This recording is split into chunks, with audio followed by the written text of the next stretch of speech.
Assalamualaikum warahmatullahi wabarakatuh. Bismillahirrahmanirrahim. Tabarakalladzi nazzalal furqana ala 'abdihi liyakuna lil 'alamin nadhira. Allahumma shalli wa sallim ala sayyidina maulana Muhammadin wa ala alihi wa sahbihi ajmain. Amma ba'du. Ingkang sangat kula hormati, sangat kula takdimaken Ki Haji Mustafa Bisri sedanten keluarga, Ki Haji Yahya dan semua keluarga besar Bani Mbah Bisri Mustafa. Ingkang sangat kula hormati Profesor Dr. Al-Habib Said Aqil Al-Munawwar. Beliau adalah profesor ahli hadis juga sekaligus ahli tafsir yang sangat kita hormati dan yang hadir kita hormati. Mari bersama-sama nikmati audisi ini. Jadi ini saya digambar Mbah Mus untuk audisi. Jadi saya lulus apa enggak ya enggak tahu. Tapi saya pastikan tadi kalau Profesor Said Aqil Al-Munawwar fasih membaca Al-Quran, saya akan menjadi kompetitornya, akan fasih memaknai tafsir Quran. Karena saya sudah tidak mungkin bersaing di suara. Orang tahu semua kalau suara saya itu jelek. Mungkin Allah mau bagi-bagi rezeki. Jadi kalau saya suaranya bagus, nanti tidak diundang jadi mufassir, diundang jadi penyanyi hadroh. Jadi sudah itu saya nikmati saja. Begini,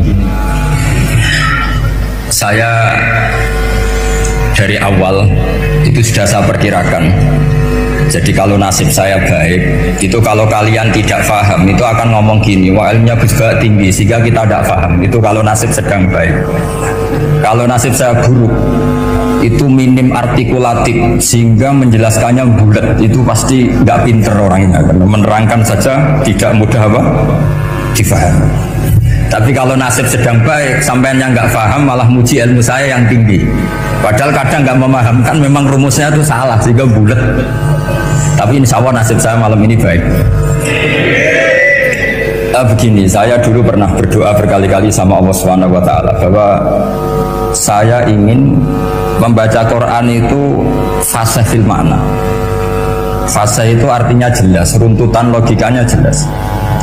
Sehingga barokahnya fasih itu logika Quran atau logika yang dibangun Quran itu menjadi benar-benar logika yang diterima siapa saja, termasuk diterima oleh orang kafir.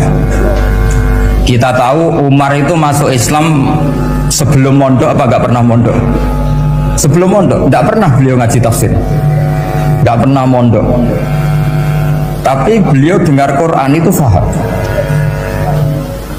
Karena logika yang diutarakan Quran itu logika sesuai fitrah salimah, sesuai akal yang apa? Sehat. Saya di mana-mana cerita karena ini kebanggaan para mufassir. Ketika Jubair bin Mut'im bin Adi menceritakan bapaknya yaitu Mut'im bin Adi. Beliau adalah orang yang sangat pintar sekali sehingga didelegasikan oleh kafir Quraisy untuk jadi negosiator di Asro Badrin. Jadi perang Badar itu kan ada Asro Badrin, orang-orang kafir yang ditawan Islam. Kemudian orang ini diutus untuk jadi negosiator. Singkat cerita pas datang ke Madinah, pas Rasulullah SAW baca surat Wattur wa kitabim mastur fi raqim mansur sampai ayat am khuliqu min ghairi syai'in am humul khaliqun sampai ayat am khalaqus samawati wal ard. Di ayat itu Allah menceritakan kalau Tuhan-Tuhan yang kamu anggap Tuhan itu sebagai Tuhan, misalnya Lata, Uzza, Manat, tidak apa-apa kata Allah. Tapi kata Allah, saya minta bukti prestasi mereka apa kalau sebagai Tuhan itu. Apakah pernah ikut menciptakan langit bumi? Atau kalau nggak bisa menciptakan urun kata Allah, urun semen sasak kata Allah, penting urun. Sehingga logika lalu terbangun, prestasinya apa? Tuhan-Tuhan yang kami tuhankan itu, kata Allah, Qul ara'aytum ma tad'una min dunillah aruni madza khalaqu minal ardi am lahum syirkun fis samawati. Kalau mereka Tuhan, tunjukkan prestasinya ke saya, kata Allah. Apakah mereka terlibat dalam penciptaan langit dan bumi? Atau kalau nggak bisa menciptakan 100%, kata Allah setidaknya urun. Ya tadi urun semen, amlahum syirkun fis samawati. Syirkun maknanya urunan. Lalu ketuhanan berhala, Uzza dan sebagainya batal karena ayat ini. Orang kafir berpikir wah ini tidak Tuhan karena nggak punya prestasi apa-apa. Lalu mereka secara ekstrim malah berpikir ateisme, tidak mengakui adanya Tuhan. Kalau nggak diakui adanya Tuhan, berarti alam raya ini dimulai dari ketiadaan. Logikanya berarti begini, hadhil maujudat khalaqahal adam.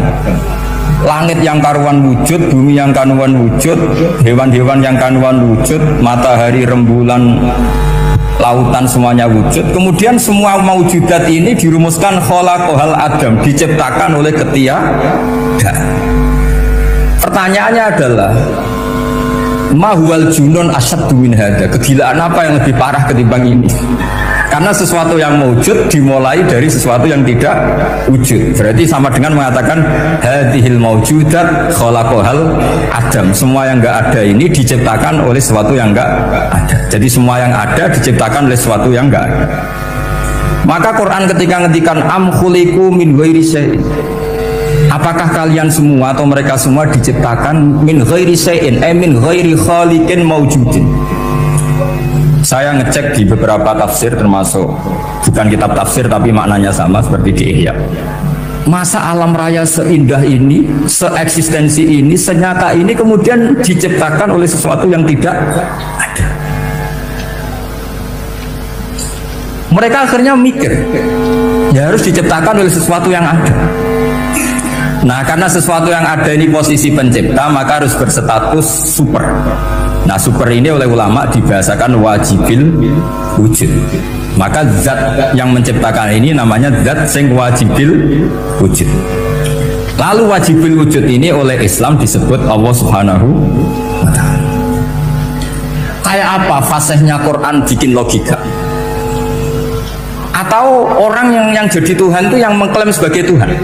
Itu juga mungkin, yang penting mewujud. Siapa itu Fir'aun? Fir'aun itu mengaku sebagai Tuhan. Dia sudah sah dari segi dia wujud. Namanya orang wujud punya eksistensi, mungkin berkreasi. Seolah lagi, namanya orang wujud punya eksistensi, tentu mungkin berkreasi.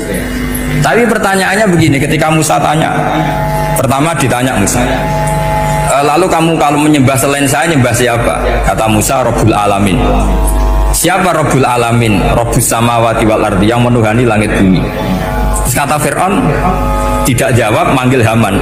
Haman, kamu kan arsitektur, coba ibnili sorhal ali abluhul asbab. Ya Haman ibnili sorhal ali abluhul asbab. Bangunkan satu piramida yang tinggi, la'ali at-tali'u ila ilahi Musa. Saya ingin melihat Tuhannya Musa. Lalu kemungkinan Tuhan di bumi, kata Fir'aun, ma'alim tulakum min ilahin ghairi. Kemana-mana saya melihat yang jadi Tuhan saya. Musa ngerti kalau Fir'aun ini pekok cara bahasa Jawa itu menerangkan sifatnya Allah itu dengan sifat yang sederhana, tapi justru dengan sederhana ini Fir'aun tidak bisa jawab. Terus Nabi Musa ganti argumentasi, Rabbukum wa Rabbu abaikumul awalin, yang nuhani nenek moyang kamu, leluhur kamu. Itu terperangah, kagetnya bukan main Fir'aun. Karena para umatnya, para punggawanya lalu berpikir kalau ini Tuhan berarti buyut-buyutnya nggak ada Tuhan, kan Tuhannya datang terlambat. Makanya Pak Jokowi kalau dituduh PKI nggak terima. Saya ini tahu lahir tahun berapa gitu, pas ada PKI itu masih 4 tahun, masa ada PKI balita. Ini enggak, ini ada Tuhan balita, Tuhan terlambat. Pertanyaannya adalah kalau Fir'aun itu Tuhan, lalu bapaknya, mbahnya, buyutnya Tuhannya siapa? Makanya ketika Allah disifati Nabi Musa, Rabbukum wa Rabbu abaikumul awalin, yang nuhani nenek moyang kamu, itu kagetnya bukan? Dan semenjak itu banyak punggawa Fir'aun yang iman. Ini yang akhirnya nanti jadi waqala rajulun mu'minum min ali fir'auna yaktumu imana, atau yang menjadi ayat wajah rajulun min aqsal madinati yas'a. Kenapa mereka menjadi iman? Karena logika Fir'aun Tuhan itu gugur, runtuh. Bisori khil hujjah, dengan logika yang sangat transparan. Jadi ini perlu belajar tauhid. Jadi kalau sampean sudah kalah suara, jangan kalah logika. Kalau sudah kalah suara, kalah logika, jangan kalah tinggal mendengar saja kok tidak paham bangunnya gitu. Jadi ini sering saya utarakan. Makanya banyak ulama mengatakan fasihu ibaratil Quran itu bukan sekedar notnya atau sajaknya, kalau boleh dibilang sajak, tapi karena runtutan cara berpikirnya. Maka kelihatan sekali di tema-tema Quran ketika nyifati Allah Rabbus samawati wal ardi tidak mengalahkan Fir'aun, justru dengan sifat yang ringan Rabbukum wa Rabbu abaikumul awalin bisa mengalahkan Fir'aun. Nah, kenapa sekarang orang tidak fasih baca Quran? Karena tadi perangkat itu tidak cukup. Saya berkali-kali matur, juga sering matur Mbah Mus. Saya itu sekarang masih belajar Al-Ibris, Mbah Misbah, Marbawi, semua khazanah tafsir, baik yang bahasa Jawa, bahasa Melayu itu masih saya pelajari.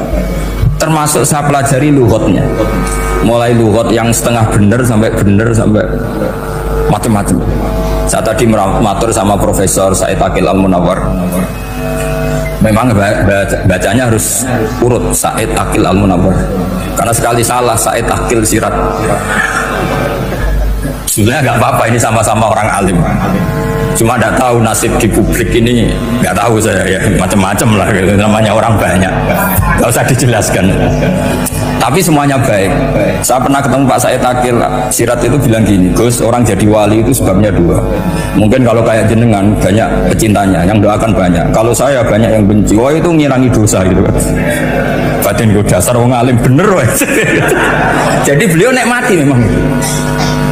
Karena babanya beliau itu sama dengan babah saya yang dari keluarga Kudus. Buyut saya itu kakaknya buyutnya Pak Said Aqil. Jadi makanya jangan pernah benci orang alim. Orang alim bulet atau kayak opo itu masih saja punya alasan. Saya itu dengar Kiai Bisri, cerita Kiai Bisri itu tidak ada yang serius. Dulu ketika ada polemik haji yang mu'alim, itu orang kumpul semua di sini. Kata Kiai Bisri, sudah nunggu Mbah Fadl. Mbah Fadl sudah di rumah. Ngiranya orang itu ya Mbah Fadl rawuh diletek. Setelah lama Mbah Fadl tidak datang. Loh Kiai Bisri, Mbah Fadl tidak datang. Ya di rumah. Lah mana aku ada? Ya di rumahnya sendiri. Karena beliau nggak pernah bilang di rumahnya. Orang saja yang kepikiran kalau itu rumah leteh. Itu mirip seperti guyonnya Rasulullah SAW. Nabi itu kalau guyon itu tidak pernah bohong. Makanya di tiba itu disebut wayam zahu wala yaqulu illa haqqan. Nabi itu ya guyon, tapi nggak pernah bohong. Yang bohong kan khayal kamu. Masyhur itu ada orang sepuh sowan Nabi. Di kitab saya itu perempuan, tapi di beberapa kitab lelaki. Saya tidak tahu pastinya berapa. Biasanya ahli hadis mentahmilkan ta'addudul qissaten atau ta'addudul waqi'aten. Oke, kita bayangkan itu perempuan. Ya Rasulullah, saya ini tergesa-gesa, nanti takut kemalaman. Ini orang sepuh. Jadi jangan kamu bayangkan Nabi Suwani wong ayu nom nanti jadi hop. Orang sepuh. Oh di sini aja, udah usah tergesa-gesa pulang kata Rasulullah.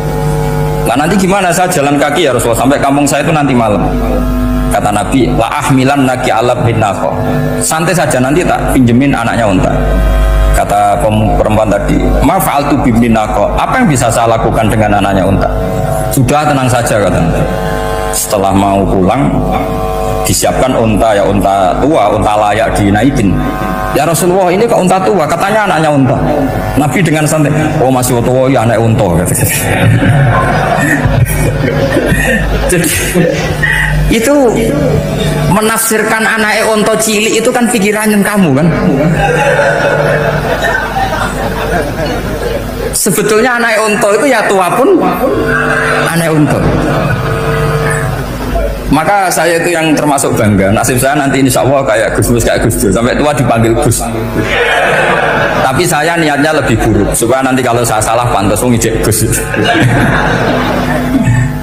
Tapi dalam kompetisi kadang Gus itu kalah. Itu dulu di Pondok Sarang itu kalau ke WC itu antri. Itu yang di WC didodok supaya cepat keluar. Ayo cepat keluar, saya Gus. Dikira teror Gus itu yang di WC menjadi takut. Yang dalam WC gak kalah, saya malah kiai. Iya. Jadi memang kacau kalau sudah logika itu kacau. Tapi di Ihya kitab yang populer dikaji di pesantren itu ada babnya. Qadiyat itu pengarang tentang betapa wajibnya takzim sama Rasulullah. Tapi punya bab mizahun Nabi, guyonan-guyonannya Kanjeng. Cuma Nabi seninya tadi wala yaqulu illa haqqan. Meskipun guyon itu enggak pernah bohong, itu butuh seni itu. Bohong apa guyon tapi tidak pernah bohong. Tapi umatnya ada saja yang pernah niru, ya termasuk Ki Bisri tadi. Sudah nunggu Mbah Fadl, sudah di dalam. Ketika ditunggu ternyata ya dalamnya Mbah Fadl sendiri, bukan di dalam apa? Ada seorang raja yang gemar kawin karena orang Arab gemar kawin. Itu setiap ada perempuan cantik ingin dinikah. Nikah itu masih baik, jadi sama ndak usah anti. Soal kamu dengki sama orang poligami itu ya kasut gitu. Yang layak biar poligami, asal ada yang mau dan siap-siap ada tambah satu hilang satu. Biasanya. Singkat cerita dia itu cinta sama seorang perempuan. Nah perempuan itu ditanya-tanyakan sama pemuda situ ajudan dia, gimana saya boleh nikah itu? Jawabannya tadi kaifa tankihuha wa qad ra'aitu qabbalaha rajulun. Kok kamu nikahi gimana? Saya pernah melihat dia itu dicium seorang lelaki. Kamu itu seorang raja, masa nikahi perempuan yang pernah dicium seorang lelaki? Wah itu miso-miso raja. Udah enggak. Saya ini raja muslim soleh, masa nikahi orang yang pernah dicium lelaki? Suatu saat si pemuda ini menikahi perempuan itu. Mangkelnya bukan main, karena dia saingan sama raja, gak mungkin menang. Satu-satunya menang itu bikin hoax tadi itu. Ini cerita ini di Ithaf, di sarahnya Ihya. Kamu kira di cerita Alfu Yaumin wa Lailatin Abu Nuwas, enggak, ini cerita di Ithaf. Kitab yang sangat sakral karena sarahnya apa? Ihya. Setelah nikah, maki-maki raja. Orang tidak punya harga diri, perempuan pernah dicium orang kok dinikahi. Tadri mandalika rojul, kamu tahu siapa lelaki itu? Gua abuha, itu bapaknya. Oh terrajan wasem, lo nggak ngerti. Jadi apa? Kiai dulu itu rileks. Sehingga saya datang ke sini ketika diminta sama Mbak Mus, sebenarnya nggak diminta, diperintahkan, karena pasti pakai agak-agak otoriter gitu, karena di atas kita, jauh di atas kita. Mbah Mun guru saja manggil beliau Le. Karena kita tahu Mbah Mus punya ibunya itu binti Khalil Harun. Mbah Khalil itu, saya punya manakibnya banyak tentang Mbah Khalil Harun. Jadi beliau itu adiknya Umar Harun. Mbah Umar Harun itu dulu alim-alimnya Ki Sarang, setelah Mbah Ghazali itu Mbah Umar Harun, termasuk Mbah Khalil Harun yang ngaji sama kakaknya Umar Harun. Setelah beliau alim alama, singkat cerita setelah menyelesaikan pendidikan, pindah ke Kasingan itu dibawain santri oleh kakaknya namanya Umar Harun. Nah Mbah Harun itu punya istri namanya Mbah Sinto, itu saudaranya Mbah Ghazali. Makanya Mbah Mun manggil Mbah Mus itu Le, karena Mbah Mun ke Mbah Ghazali itu Mbah Mun Nyai Mahmudah binti Ahmad. Ahmad ini bin Suhaib. Suhaib ini juga menantunya Mbah Ghazali. Terus Mbah Ghazali, berarti Mbah Mun dari Mbah Ghazali generasi kelima. Kalau Mbah Mus kira-kira ya Mbah Mus, Nyai Bisri, Mbah Khalil. Nah Nyai Sinto ini sudah saudaranya apa? Mbah Ghazali. Berarti Mbah Mun dengan Gus Mus itu kalah satu tokoh di urutan nasab, makanya manggil apa? Le. Tapi Mbah Mus orang baik, tidak pernah manfaatkan itu. Yang sering manfaatkan Mbah Nawawi itu. Karena pernah sepuh itu, wah sembrono kalau sama saya itu. Saya di mana-mana itu digosipkan murid beliau. Ya saya ikhlas saja. Itu satu-satunya harga diri Mbah Nawawi, ya saya ikhlas. Saya ikhlasnya. Jadi karena memang saya manggil beliau juga memang pernah nyembah. Buyut saya kandung itu namanya Maimunah, itu mbaknya Mbah Dewi. Jadi saya ini juga Bani Lasem. Buyut saya kandung namanya Maimunah, istrinya Mbah Umar bin Arabi. Melahirkan mbah saya sampai ibu saya sampai saya. Saya teruskan. Jadi cobalah Quran itu dibaca secara fasih. Kalau ingin baca fasih caranya gimana? Kamu harus belajar balaghah, belajar lisanul Arab, belajar mantek, belajar logika. Nah, kalau logika itu tidak sampai, cari muhalnya.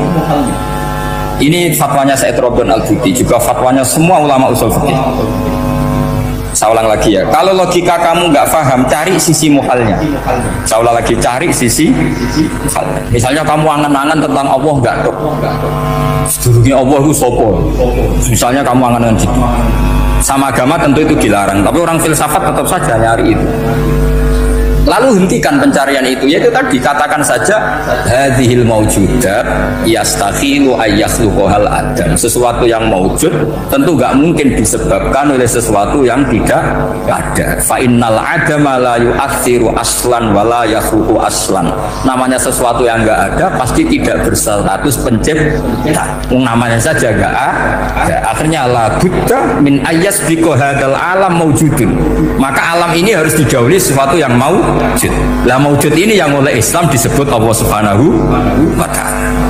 Sudah selesai di sini. Tinggal delok TV, tinggal ngopi, turu. Sampai setannya setruk karena nunggu mau bikin was-was itu lagi.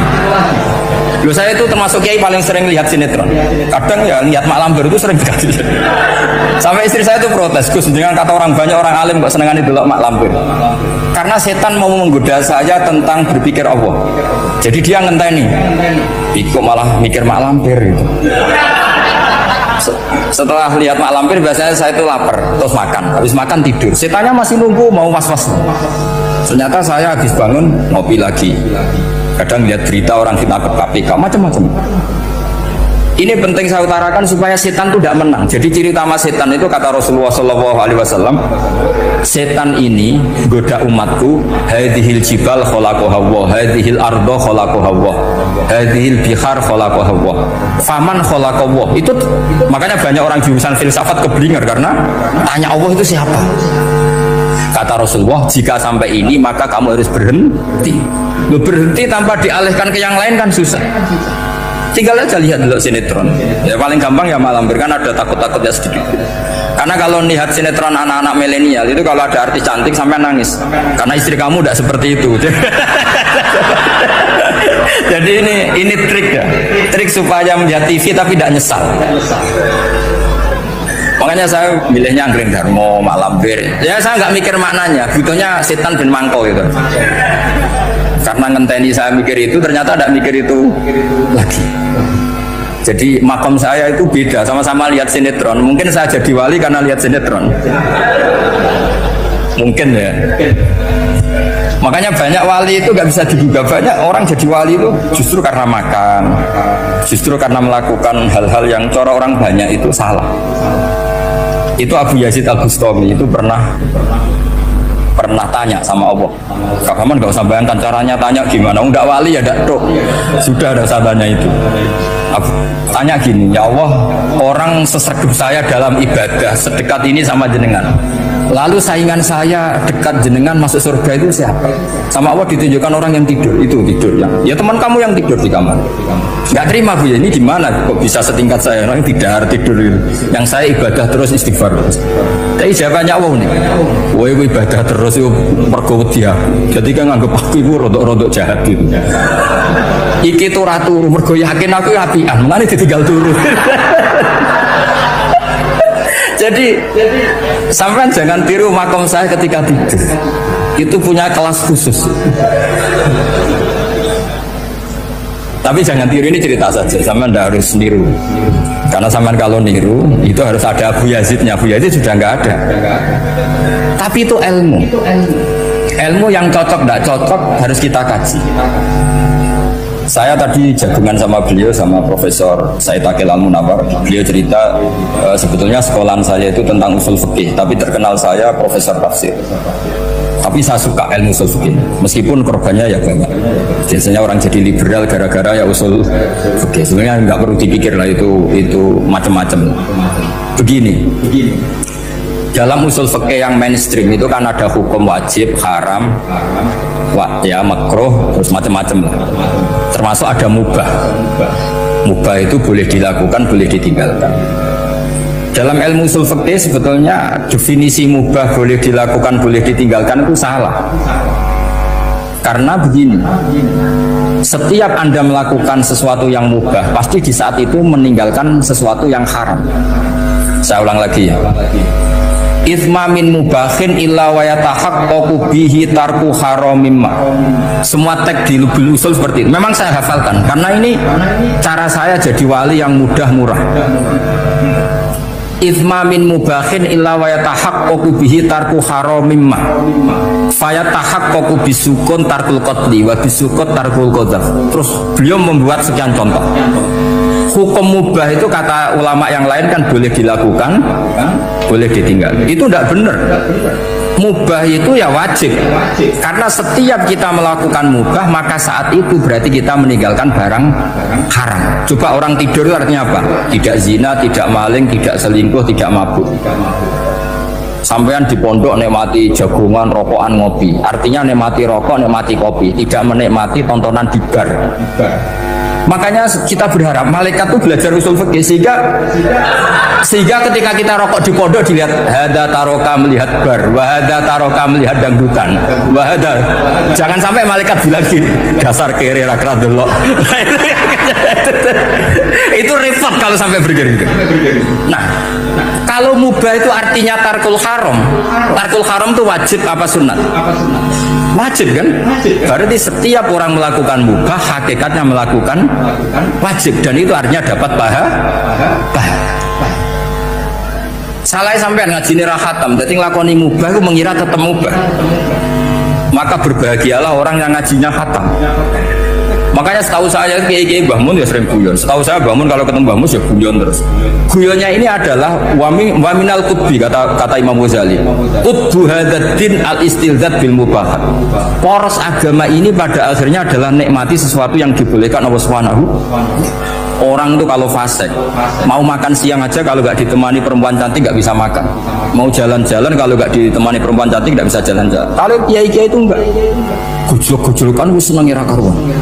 Dulu terkenalnya Kiai Bisri, Kiai diundang katanya mau ada menteri. Ternyata menterinya ya beliau tidak masakan dok. Karena maknanya menteri itu pembantu presiden. Semua kita adalah bantu presiden terlaksananya kedamaian itu. Loh iya kan? Saya berkali-kali ngomong di mana-mana. Apa artinya menteri pertanian kalau kita tidak nanam padi? Bok pinternya kayak apa tetap nggak ada ketahanan pangan. Sekarang menjadi ketahanan pangan itu rumusnya menteri apa karena petani mau nanam padi? Itu hakikatnya membantu presiden dalam ketahanan pangan. Cuma petani lebih keren karena tidak butuh digaji. Kalau menteri ya keren tapi kurang keren karena masih dapat apa? Gaji. Agak tunggalil anak mikir untuk gaji. Nah petani enggak mikir nggak dapat gaji. Oh, itu keren. Selalu rakyat lebih keren dibanding pejabatnya. Memang gitu aturannya begitu. Aturannya begitu. Kamu saja yang kurang syukur. Jadi rakyat tuh gremeng, enak jadi menteri. Ya sudah itu hak kamu. Tapi saya tidak berpikir seperti itu. Maka saya ulang lagi. Ya. Kenapa saya ngomong seperti ini? Supaya tadi saya sudah bilang, saya sudah nggak menang dalam suara, harus menang dalam logika. Karena ini audisi, ini audisi. Di kabar Mbah Mus nanti yang menang siapa tidak tahu. Tadi Pak Muat, sekarang saya, kemarin Gus Zubur nggak tahu saya. Nanti masuk nominasi apa nggak tahu. Begini, kalau artinya fi'lul mubah itu tarkul haram, saya ulang lagi, kalau fi'lul mubah itu artinya tarkul, maka mubah ini spesialnya. Sehingga Allah kadang ngendikan sederhana sekali, wa min ayatihi manamukum billaili wan nahar. Termasuk ayatnya Allah adalah kamu ditakdir tidur malam hari maupun siang hari. Kalau kamu nggak malam hari, subuh hari, pagi hari, siang hari. Kenapa dihitung wamin ayatihi? Sekarang kalau ada pakar medis, pakar kesehatan bilang ini kalau kurang istirahat mati, kalau kurang istirahat jantungan. Berarti tidur adalah menghilangkan penyakit jantung. Obat paling